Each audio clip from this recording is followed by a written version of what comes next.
Selamat siang Bapak Ibu, saya mengucapkan banyak terima kasih karena bersedia untuk saya ganggu waktunya. Dalam kesempatan ini izinkan saya Ignatius Bagus Asmarianto, saya CGP Kota Manado, ingin berbagi, ingin sharing kepada Bapak Ibu apa yang saya dapatkan selama ikut pendampingan beberapa hari yang lalu. Semoga ini apa yang saya dapatkan juga bermanfaat juga bagi kita semua. Untuk itu, materi yang saya akan sharekan kepada Bapak Ibu salah satunya adalah budaya positif. Budaya positif di lingkungan sekitar kita. Baik, budaya positif. Kenapa kita harus belajar budaya positif ya? Budaya positif itu adalah sebagai salah satu kekuatan kita. Kita memandang setiap orang memiliki kemampuan yang bervariatif, itulah budaya positif. Nah, oleh karena itu kita akan belajar bersama-sama tentang budaya positif ya. Pada dasarnya budaya positif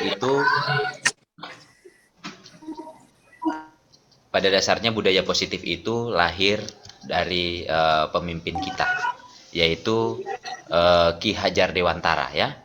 Ki Hajar Dewantara yang memiliki suatu harapan yaitu kita semua dipandang sama agar kita semua bisa merdeka belajar ya. Ada kata-kata yang sangat sering terngiang dalam telinga kita ya.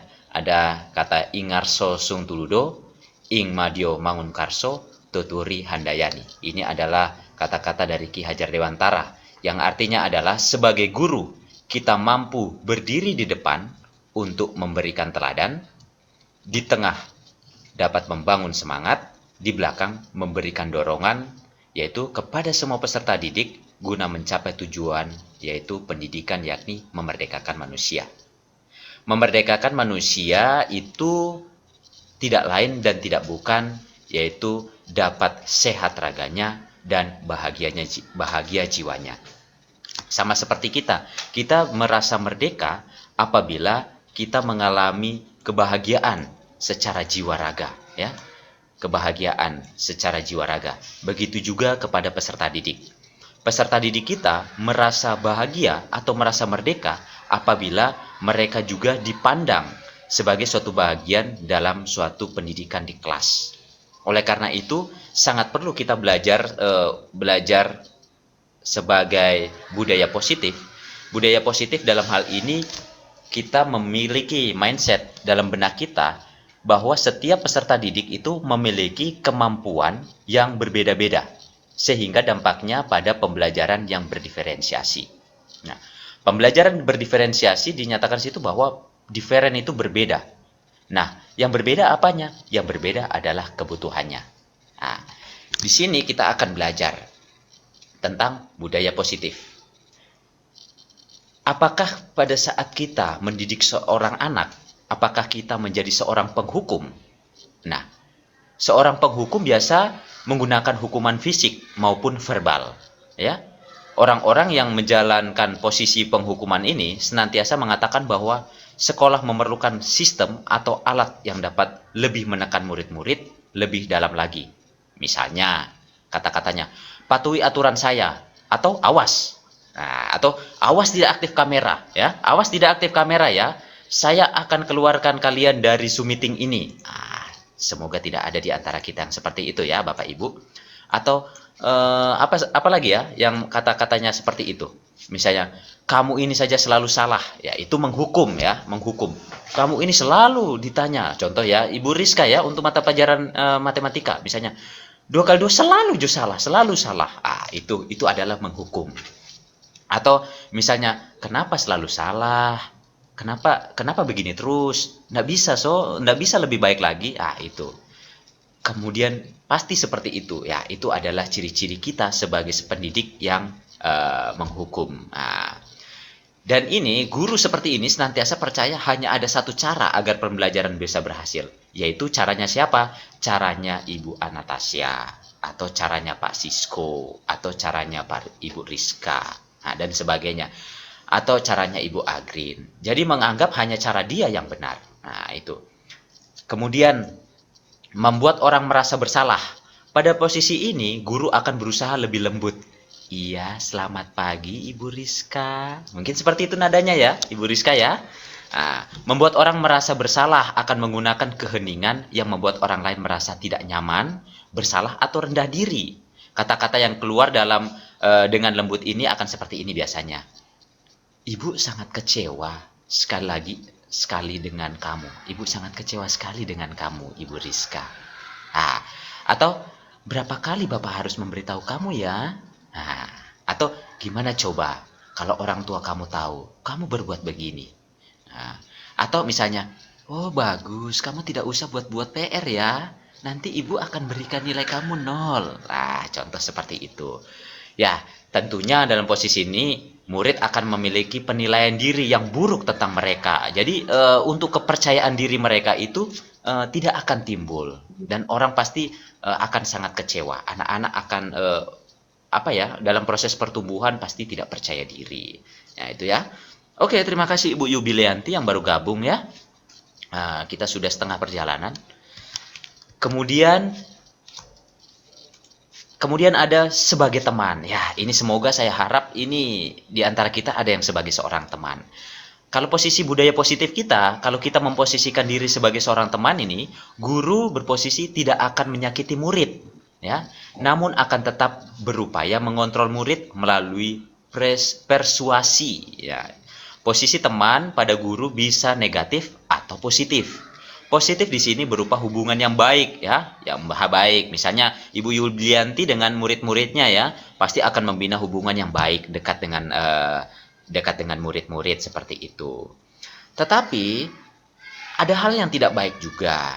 Dalam posisi yang baik ini, guru posisi teman menggunakan hubungan baik dan humor untuk menggali atau mempengaruhi siswa atau ingin mencari informasi siswa. Misalnya kata-katanya begini, ayo bantulah demi Bapak ya. Nah, misalnya begitu. Ingat tidak bantuan Bapak selama ini. Nah, seperti itu. Ya sudah, kali ini tidak apa-apa. Nanti Ibu bantu membereskan. Misalnya, atau menyapu.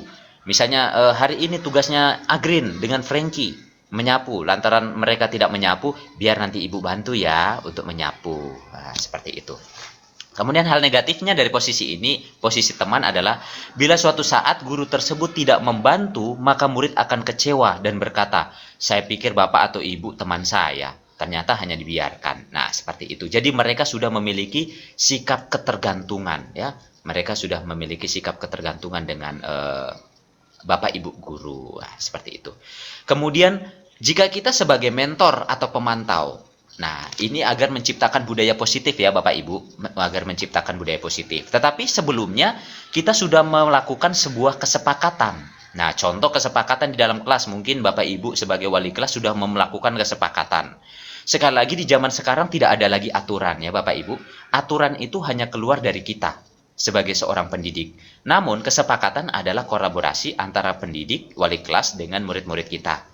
Yaitu untuk kesepakatan biasanya diajukan oleh murid-murid. Contoh, misalnya kesepakatan dalam pembelajaran daring. Misalnya, Bapak Ibu, adik-adik, saat ini kita akan belajar mata pelajaran matematika. Karena matematika pembelajaran yang menguras energi, kalian boleh sambil belajar sambil makan. Boleh juga tidak aktif kamera. Nah, misalnya contoh hal seperti itu. Jika kalian sepakat silakan ikuti, tapi dengan syarat ketika mengikuti kuis Anda semuanya aktif dalam mengikuti kuis. Nah, jadi mereka mungkin bisa bersantai, mungkin mereka juga belajar sambil rebahan, atau mereka belajar juga sambil makan atau sambil minum seperti itu. Tetapi semua tergantung kesepakatan dari Bapak Ibu dengan anak-anak seperti itu. Hal-hal yang lainnya adalah bentuk bisa diatur sedemikian rupa sesuai dengan kebutuhan peserta didik. Nah, itu untuk menunjang mereka siap dalam belajar dan sebagainya. Oke, kemudian jika Bapak Ibu sebagai mentor atau pemantau, yaitu berarti Ibu sebagai orang yang mengawasi. Pada saat kita mengawasi, kita bertanggung jawab atas perilaku orang-orang yang kita awasi. Posisi pemantau berdasarkan pada aturan-aturan dan konsekuensi. Dengan menggunakan sanksi atau konsekuensi, kita dapat memisahkan hubungan pribadi kita dengan murid. Sebagai seorang yang menjalankan posisi pemantau, pertanyaannya, apa yang dijadikan pemantau dalam hal ini? Ya, pertanyaannya misalnya, peraturannya apa? Apa yang telah kamu lakukan selama ini? Sanksi apa yang seharusnya sesuai dengan konsekuensi? Contohnya kalau pemantau misalnya seperti ini, eh, misalnya tidak datang ke sekolah, misalnya tidak mengerjakan tugas. Contoh, Ibu Rizka tidak mengerjakan tugas hari ini karena harus ada konsekuensinya. Konsekuensinya apa? Menyapu. Wah, seperti itu. Ada pemantau. Seorang pemantau sangat mengandalkan perhitungan, catatan, data yang digunakan sebagai bukti atau perilaku seseorang. Posisi ini akan menggunakan stiker, slip catatan, daftar cek dan sebagainya ya. Oh, saya centang ya. Kamu saat ini tidak hadir, saya centang ya. Ibu Anastasia tidak menjawab pertanyaan, saya centang. Oke, ingat ya, ingat. Oke, seperti itu. Atau sebagai manajer ya, bisa juga Ibu guru sebagai seorang manajer. Posisi terakhir yaitu manajer, posisi mentor di mana guru berbuat sesuatu bersama dengan murid. Manajer itu katanya manage ya, mempersilahkan murid mempertanggungjawabkan perilakunya, mendukung murid agar dapat menemukan solusi atas permasalahan sendiri. Contohnya, misalnya mereka tidak hadir dalam pembelajaran secara daring. Ketika tidak hadir dalam pembelajaran daring, kita harus cari tahu masalahnya apa. Nah, ketika kita sudah tahu masalahnya apa, kita cari tahu solusi yang harus ditentukan itu apa. Nah, contoh, misalnya Frankie, pada saat ini Frankie dalam pembelajaran kamu tidak mengaktifkan kamera. Kira-kira masalahnya apa ya Frankie? Nah, misalnya disampaikan, oh masalahnya adalah akses internetnya Pak Guru. Akses internetnya tidak stabil Pak Guru sehingga saya tidak bisa mengaktifkan kamera. Oh iya. Terus solusinya kira-kira apa ya Frankie supaya kira-kira kedepannya bisa mengaktifkan kamera? Nah seperti itu. Jadi murid diajak untuk menganalisis kebutuhan dirinya ya, yaitu maupun kebutuhan orang lain. Ya, jadi seperti itu. Misalnya Pak Febri. Pak Febri saat ini baru gabung. Pak Febri baru gabung dalam Zoom meeting. Nah, sekarang kita harus cari tahu masalahnya apa. Masalahnya apa? Misalnya, oh Pak Guru maaf saya terlambat tadi bangun Pak Guru sehingga pembelajarannya saya ikut terlambat. Nah, kalau terlambat seperti itu kira-kira solusinya apa ke depannya Pak Febri? Nah, seperti itu. Itu sebagai seorang manajer. Nah, jadi kita sebagai seorang guru, sebagai seorang pendidik harus mampu menciptakan budaya positif yang dimaksud seperti ini ya. Menciptakan budaya positif tujuannya adalah agar dapat memandang semua siswa itu, murid-murid kita, orang-orang di sekitar kita, baik rekan guru semua memiliki kelebihan ya.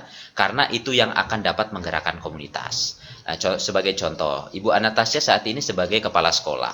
Kalau Ibu Anastasia sebagai kepala sekolah dan tidak mampu menggerakkan bawahannya, tidak menganggap setiap anggotanya memiliki kemampuan, pasti tidak mampu bisa berjalan sebagai komunitas yang dapat berjalan kerjasama.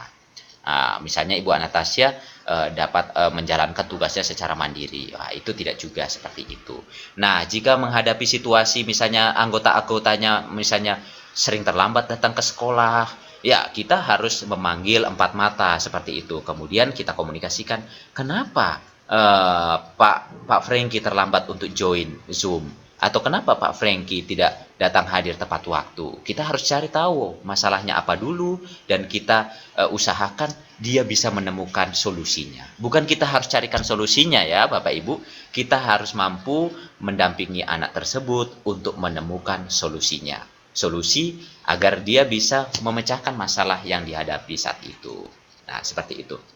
Oleh karena itu kita akan mengenal segitiga restitusi.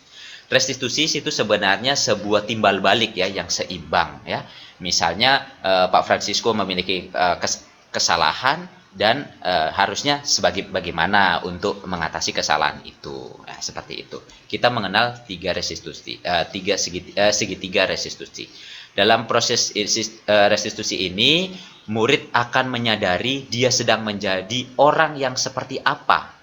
Nah, yang itu adalah menunjukkan fokus pada penguatan karakter. Jadi restitusi fokus pada karakter, bukan pada tindakan. Sekali lagi restitusi itu berfokus pada tindakan. Restitusi itu maksudnya jalan keluar salah satunya ya, bahasa sehari-harinya jalan keluar. Atau timbal balik ya, sebagai hukuman atau apa, tetapi menitik beratkan pada karakter. Nah, Ini contohnya ya. Kemudian Bapak Ibu tidak terlalu mempermasalahkan apa yang kamu lakukan hari ini, tetapi mari kita bicara tentang apa yang akan kamu lakukan besok. Contoh, Pak Febri hari ini terlambat. Kira-kira kenapa? Kira-kira solusinya ke depan bagaimana ya supaya tidak terlambat? Nah, seperti itu. Kemudian restitusi menguatkan. Bisakah momen ketika murid melakukan kesalahan menjadi sebuah momen yang baik? Nah, jawabannya tentu bisa, asalkan ia bisa belajar dari kesalahan itu. Apa maksud dari kalimat kita bisa? Lebih kuat setelah kita belajar dari kesalahan, lebih kuat dari maksudnya, bukan menekan perasaan kita diam-diam. Kuat di sini artinya menyadari apa yang bisa diubah oleh murid. Nah, guru bisa bertanya, apa yang dapat kamu ubah dari dirimu sendiri? Bagaimana apa yang kamu bisa rubah? Nah, seperti itu. Seperti saya sudah kasih contoh tadi. Kalau Pak Febri terlambat, kira-kira kenapa terlambat? Harusnya bagaimana supaya tidak terlambat? Nah, seperti itu. Kemudian restitusi fokus pada solusi. Dalam restitusi, guru menstabilkan identitas murid dengan mengatakan, kita tidak fokus pada kesalahanmu. Bapak Ibu tidak tertarik untuk mencari siapa yang benar, siapa yang salah.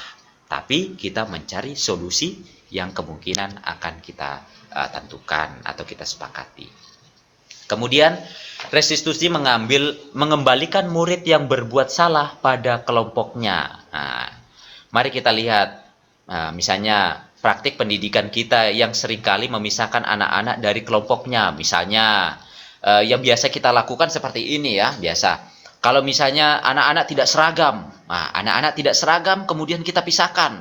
Kita ambil sepatunya, misalnya contohnya sepatunya. Mungkin seperti itu, ya. Mungkin bagaimana Pak Francisco? Sepertinya kelelahan ya Pak Francisco. Nah, contoh, misalnya Ibu Anastasia, misalnya siswanya tidak mengerjakan tugas, kemudian disuruh berdiri. Nah, disuruh berdiri terus atau disuruh lari-lari di tengah lapangan. Nah, mungkin seperti itu. Atau Ibu Yubilianti seperti itu. Atau Pak Franky. Pak Franky kalau misalnya anak-anaknya tidak menggunakan seragam yang lengkap, dipisahkan, disuruh berdiri. Nah, seperti itu. Itu berarti memisahkan dari kelompoknya. Nah, seperti itu. Di sini ada sebuah kisah ya. Kemudian misalnya seorang anak TK bersikap tidak kooperatif pada saat kegiatan mendengar dongeng dari gurunya. Anak itu disuruh keluar dari kelompoknya. Atau anak itu diminta untuk di belakang kelas atau di pojok kelas. Disuruh keluar kelas ke koridor, ke kantor guru. Seringkali dibiarkan tanpa pengawasan. Nah, itu. Atau kalau ada anak-anak remaja nakal, orang tuanya menyuruh pergi dari rumah. Padahal kalau mereka jauh dari orang tuanya jadi tidak bisa mengajari mereka dan mereka tidak belajar nilai-nilai kebajikan. Nah, contoh-contoh seperti itu ya. Itu berarti restitusi mengembalikan murid yang berbuat salah kepada kelompoknya. Berarti mereka tidak dipisahkan.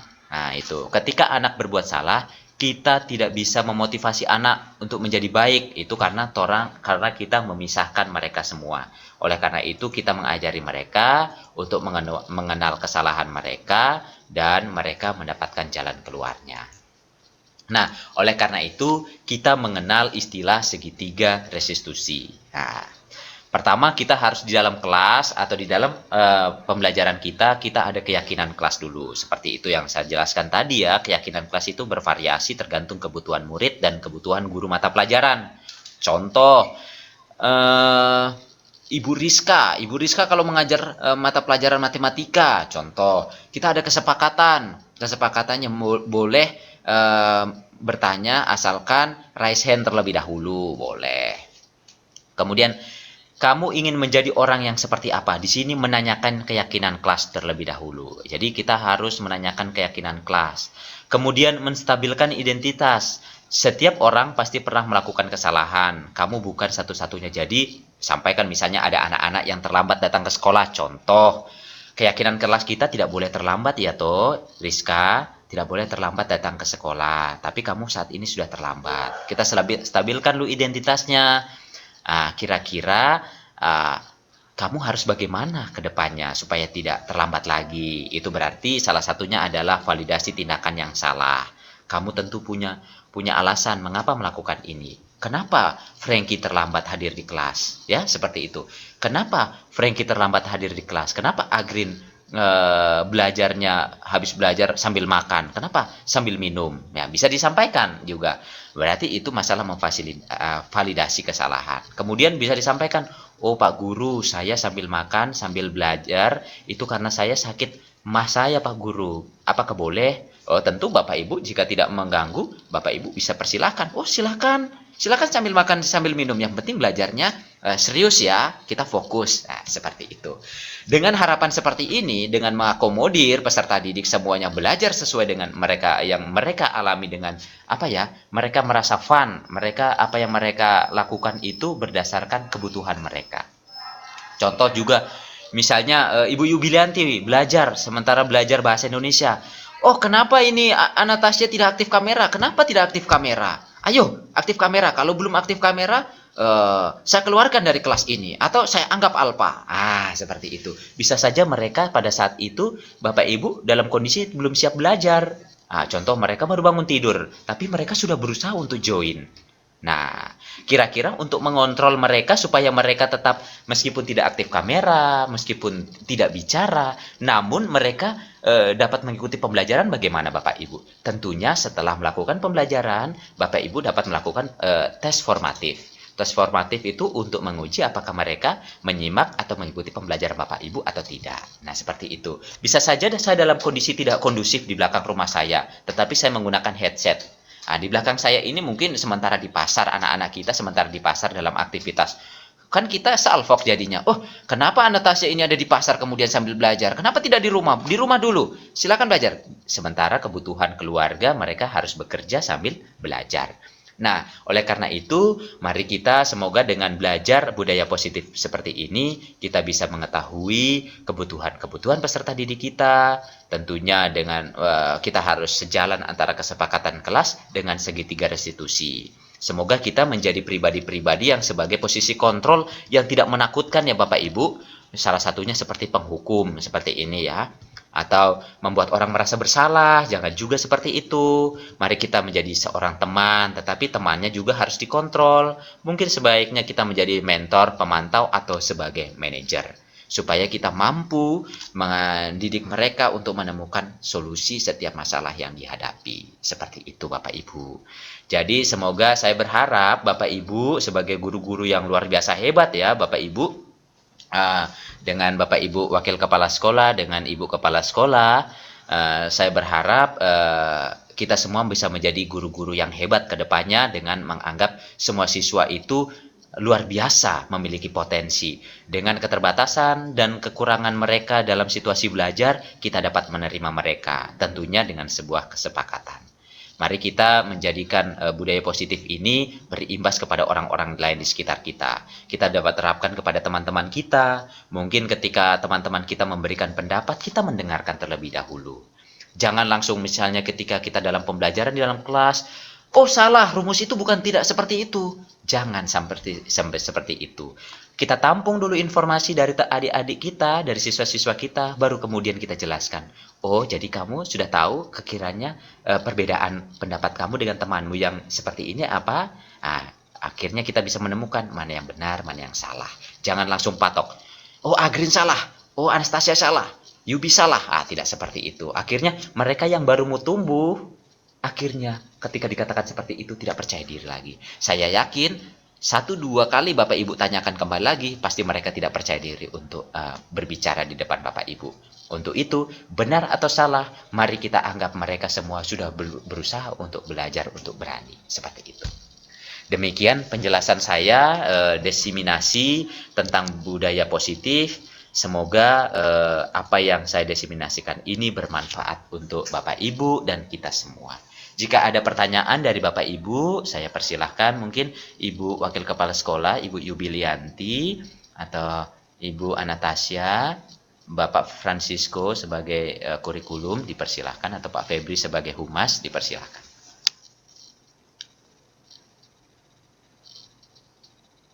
Silakan. Terima kasih atas kesempatan yang diberikan, Pak Bagus. Jadi tadi Bagus sudah menjelaskan panjang lebar tentang mengenai hukuman. Jadi saya dapat artikan berarti sekarang sebagai guru kita harus tahu bagaimana cara menghukum anak secara baik, ya kan Pak? Mungkin dengan kata-kata yang tidak kasar ataupun kata-kata yang tidak mungkin menyakiti akan hati seorang peserta didik. Tapi juga di sisi lain juga Pak, menjadi dilema bagi saya seorang guru, karena saya pernah membaca sebuah buku, di mana di buku itu dijelaskan bahwa hukuman adalah bagian atau hukuman adalah sebagai pendidikan. Gitu. Hukuman adalah pendidikan. Jadi Pak, kata lain, apabila ada peserta didik atau anak yang membuat suatu kesalahan atau apa, jadi kalau menurut saya ya Pak, tapi mungkin berbeda dengan teman-teman yang lain. Jadi ini hukuman memang sebuah pendidikan untuk anak. Jadi mungkin Bapak bisa jelaskan sedikit, memberikan gambaran sedikit gimana apabila situasinya seperti itu Pak. Apabila kan kita contohnya ada anak yang sudah berapa kali kita tegur, sudah berapa kali kita ingatkan, tapi memang dia tidak mau berubah. Mungkin salah satunya supaya dia berubah yaitu dengan adanya hukuman. Ini itu saja Pak. Terima kasih Pak. Oke, terima kasih. Ada lagi Bapak Ibu? Oke, sambil menunggu ya Bapak Ibu. Sebelumnya saya kembalikan pertanyaan ini kepada Pak Francisco. Apa tujuan Bapak menghukum anak itu? Ingin menyadarkan anak itu atau ingin membuat dia disiplin? Nah, kita kembalikan lagi sebenarnya. Kalau sebenarnya tujuannya untuk membuat disiplin, kalau anak yang mendapatkan hukuman itu, dia akan menjadi pribadi yang disiplin, tetapi ketika ada Pak Francisco. Tetapi kalau jika kita berposisi menjalankan segitiga restitusi, anak itu kita sadarkan dengan hal-hal yang kira-kira dapat membuat ia timbul kesadaran dari dalam diri, bukan dari ekstrinsik ya, tapi dari intrinsik. Ya, kalau dari dalam diri kita berarti kita melakukan ini berdasarkan kebutuhan kita. Nah, misalnya kita disadarkan contoh, Bapak Ibu guru datang ke sekolah. Bapak Ibu guru datang ke sekolah karena aturan atau karena Bapak Ibu guru ingin memberikan pelayanan yang terbaik pada anak-anak kita. Jika Bapak Ibu menjalankan itu karena aturan, tentu itu ekstrinsik ya. Bapak Ibu, itu adalah sebuah hukuman ketika Bapak Ibu ditegur oleh pembina atau kepala sekolah kita. Tetapi kalau Bapak Ibu menjalankan itu karena untuk memberikan pelayanan yang maksimal kepada anak didik kita, tentunya itu berdasarkan dari diri Bapak Ibu. Sekalipun Bapak Ibu tidak ada di sekolah yang saat ini begitu ketat, Bapak Ibu akan sekolah di mana-mana saja, tetap akan menjalankan berdasarkan apa yang Ibu pahami dengan yang baik, seperti itu. Jadi kembali lagi, tujuan kita untuk membuat anak-anak disiplin, membuat anak mendapatkan hukuman, tujuannya untuk apa? Tetapi jika kita berusaha untuk membuat mereka menyadari bahwa hal ini dilakukan dengan tujuan seperti ini. Kita kembali lagi ya Bapak Ibu, pembelajaran menurut filosofi Ki Hajar Dewantara adalah kita harus menyadari bahwa anak-anak itu sudah memiliki garis karakter yang berbeda-beda ya.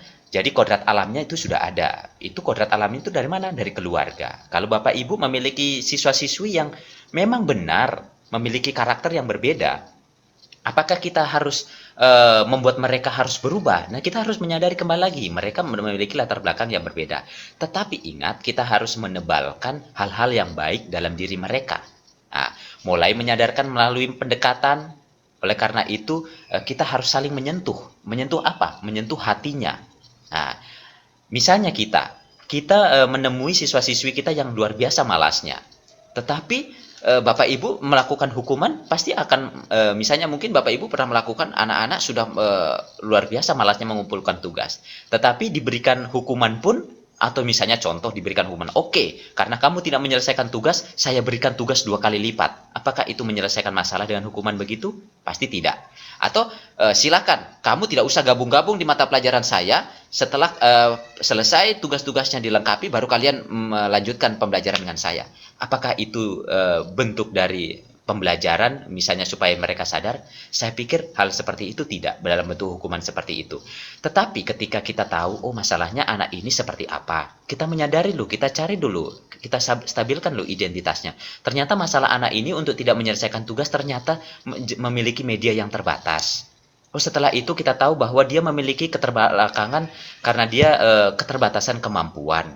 Nah, kita carikan solusi terlebih dahulu seperti itu, maka kita cari akarnya dan kita akan tahu bahwa anak-anak seperti ini ternyata yang dibutuhkan adalah seperti apa. Kemudian kita bisa mencapai apa yang menjadi harapan kita bersama.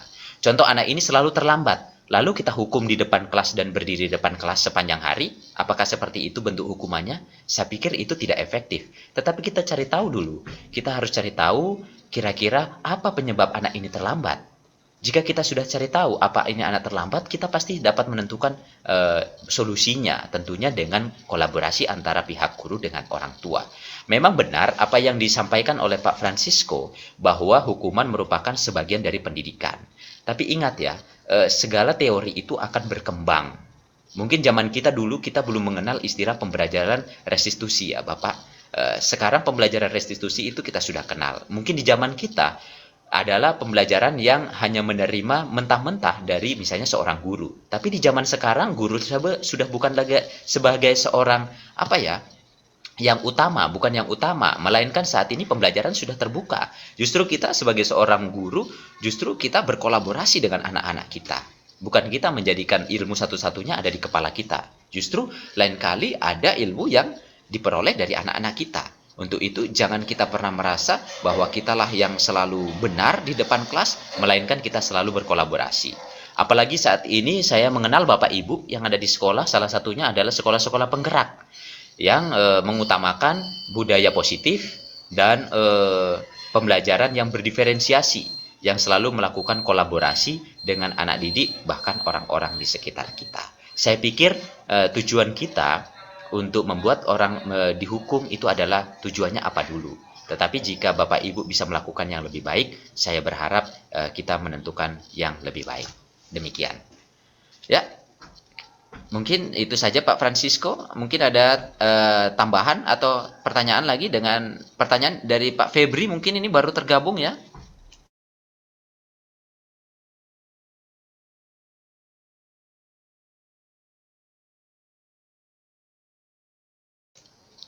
Ada Bapak Ibu?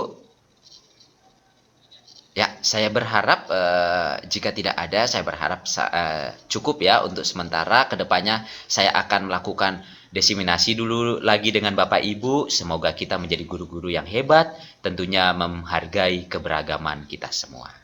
Baik, terima kasih. Saya sampaikan banyak terima kasih untuk waktunya yang diberikan oleh Bapak Ibu. Mungkin dalam kesibukan seperti ini Pak Febri sebagai wakase kesiswaan mungkin dalam tugas di sekolah, Pak Francisco kurikulum yang saat ini standby mungkin di sekolah, dan Ibu Anastasia.